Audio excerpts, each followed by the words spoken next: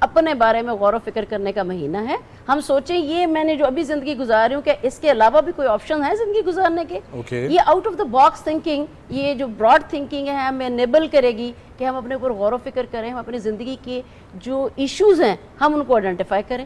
اور یہ ایشوز جو ہیں this is actually covering all the domains of life, from diet, from physical activity, from positive relationship, from socialization. ہر چیز میں ہم جو ہیں ہم نیگیٹو سائڈ پہ, لیفٹ سائڈ کے اوپر پھر ہم نے آغاز کہاں سے کرنا ہے, کیا سٹیپس, کیا پریکٹسز فالو کرنی ہے؟ اپنے آپ سے شروع کریں. سب سے پہلے taking the responsibility of our own self. Okay, so ہم نے کیا پریکٹسز کرنی ہے؟ ہم نے کیا پریکٹسز کرنی ہے؟ ہم نے سب سے پہلے اپنے آپ کو اپنے پازیٹیو تھنکنگ کرنی ہے. مثلا میں جب اس کے اوپر غور کرتی ہوں تو مجھے اقبال کی بڑی خوبصورت ایک شعر یاد آتا ہے, تقدیر کے پابند ہیں نباتات و جمادات, مومن فقط احکام الہی کا ہے پابند. یہ جو ہم نے یہ سوچ لیا نا کہ یہ زندگی ایسے ہی اور ایسے ہی رہنی ہے, پلیز ایسے نہیں ہے. سب سے پہلے ہمیں یہ سوچنے کی ضرورت ہے کہ یہ انسان جو ہے وہ اشرف المخلوقات ہے, باقی نباتات اور جمادات سے مختلف اس لیے ہے کہ اللہ سبحانہ تعالیٰ نے اس کو کرنے کی اہلیت کے ساتھ پیدا کیا ہے. اور ایک بہت ہی خوبصورت بات جب ہم اس پہ غور کرتے ہیں کہ انسان کو اللہ تعالیٰ نے کیسے پیدا کیا, سو اللہ تعالیٰ نے انسان کو اپنی اصل پہ پیدا کیا, یعنی جیسے رب ہے ویسے ہم ہیں, جیسے وہ کر سکتا ہے بالکل اسی طرح سے ہم اپنی زندگی کے بارے میں ایکشن لے سکتے ہیں, اس کو بنا سکتے ہیں, اس کو تبدیل کر سکتے ہیں. اسکالرز کہتے ہیں کہ ایک عادت کو چینج کرنے کے لیے ہمیں 24 دن چاہیے. یعنی 24 دن میں اگر ہم غور و فکر کر لیں, ہم پرائرٹی سیٹ کر لیں کہ بھئی یہ میری عادت ہے جس کو میں نے ٹھیک کرنا ہے, تو صرف 24 دن کی ریگولر ایکٹیویٹی کے ساتھ میں اس کو ٹرانسفارم کر سکتی ہوں. اور مزے کی بات ہے ہمارے پاس تو 30 روزے ہیں. جس نے جو بھی اپنی عادت کو چینج کرنا ہے وہ بہترین ٹائم رمضان کا ٹائم ہے. تو میں یہ کہہ رہی ہوں کہ let's just change our self. اور یہ والی بات مطلب ہم دیکھتے ہیں پاکستان میں 99% سوچ رہے ہیں کہ بھئی یہ چیزیں ایسے ہی ہیں, یہ چیزیں میرے کنٹرول سے باہر ہیں. اقبال اس پہ کہتا ہے ہاتھ ہے, یعنی اس پہ کہتا ہے ہاتھ ہے اللہ کا, ہاتھ ہے اللہ کا بندہ مومن کا ہاتھ, غالب و کار آفری کار کشا کار ساز. کہ جس طرح اللہ سبحانہ تعالیٰ جو ہے وہ کار کشا اور کار ساز ہے اور کام کو بہتر کرنے والا ہے, بالکل اسی طرح ہم بھی اس اصل پہ پیدا ہوئے ہیں. اور اگر ہم یہ طے کر لیں کہ میں نے یہ کام کرنا ہے, میں نے یہ عادت بدلنی ہے, اس کو پرائرٹی پہ لے آئیں, تو ہم we can transform our self. ایک اور چھوٹی سی بات مجھے لگتا ہے کہ جب ہم کانسیپچولی کلیئر ہو جاتے ہیں اور رائٹ لیول موٹیویشن آ جاتا ہے تو ہم اپنے آپ کو ٹھیک بھی کر سکتے ہیں. میں صرف یہ بتانا چاہتی ہوں کہ اللہ سبحانہ تعالیٰ نے ہمیں کس کمال پہ پیدا کیا ہے. سورہ رعد مینز لائٹننگ, اس کی آیت نمبر 11 کہتی ہے کہ اللہ سبحانہ تعالیٰ نے ایک فرشتہ آگے اور ایک فرشتہ پیچھے اور ایک فرشتہ دائیں تو ہے ہی اور بائیں پہ رکھ کے پیدا کیا, لیکن اس کی حالت نہیں بدلی جب تک اس کی سوچ نہیں بدلی. تو ہمیں کہاں سے شروع کرنے کی ضرورت ہے؟ سوچ بدلنے سے, اپنے بارے میں غور و فکر کرنے سے. اور جیسے میں نے کہا کہ تبدیلی بڑی شدت سے آ رہی ہے زندگی کے اندر, تو ہم نے بھی اپنے آپ کو تبدیل کرنا ہے. اور اس کے لیے اگر ہم غور کریں تو ہمارے پاس کیا ماڈل ہے کہ وی آر لرنڈ بینگز. ہم نے کچھ چیزیں پہلے لرن کی ہیں, اب حالات بدلے ہیں تو ہم نے ان کو کیا کرنا ہے, ڈی لرن, اور اس کی جگہ ہم نے کچھ نئی چیزیں لرن کرنی ہے, ری لرن کرنی ہے. تو مجھے لگتا ہے کہ یہ ایک بہت امپورٹنٹ فینومین ہے جس سے ہم ایز اے قوم جو ہیں ہم اس کو جو ہے ایکچولائز نہیں کر پا رہے. اور اگر آپ مجھے ایز اے اینتھروپولوجسٹ پوچھیں کہ میم وہ کیا وجہ ہے, ہمیں چیزیں پتہ بھی چل رہی ہیں نیٹ کے اوپر, میڈیا کے اوپر, آپ لوگ بھی اتنی زبردست خوبصورت باتیں روز دن میں بتاتے ہیں, لیکن تبدیلی نہیں آ رہی. تو اس میں جو سائنس مجھے یہ کانسیپٹ بتاتی ہے یا مجھے بتاتی وجہ بتاتی ہے کہ why we can't do it. Actually we are collectivist culture, یعنی ہم گروپ میں رہتے ہیں, ہم اپنی آئیڈینٹی کو گروپ میں ڈیفائن کرتے ہیں. تو جتنے بھی کلیکٹیوسٹ کلچر ہوتے ہیں وہ انسرٹینٹی اوائڈنس پہ کام کرتے ہیں, یعنی وہ چینج کو ایکسیپٹ نہیں کرتے, کیونکہ جیسے ہی چینج کا کانسیپٹ آتا ہے ویسے ہی سرٹینٹی انسرٹینٹی میں تبدیل ہو جاتی. تو ہم لگی بندی زندگی جو ہے وہ گزارنے پہ لگے ہوئے ہیں. ہم بالکل غور ہی نہیں کرتے کہ یار یہ ایک میں ڈسکورس استعمال کر رہی ہوں, اس کے نتیجے میں مجھے پازیٹیو رزلٹ نہیں مل رہے. تو in order to get the positive result about my health, about my activity, about my professional targets, about my academic targets, about the training of my kids, تو میں کیا کروں بھئی, میں اپنے ڈسکورس کو چینج کروں. جو رزلٹ ہیں وہ تو ریزلٹنٹ ہے, ہم نے اگر ریزلٹس کو بدلنا ہے تو we have to work on its causes. تو مجھے لگتا ہے کہ ایز اے پاکستانی قوم ہمیں سب سے پہلے یہ سمجھنا ہے کہ change is the only absolute, اور اب ہم نے اس چینج کے اکارڈنگلی نئی چیزوں کو سیکھنا ہے. ٹھیک. اور ایک بہت امپورٹنٹ چیز جو انسانوں کے ساتھ پیدا ہوئی ہے,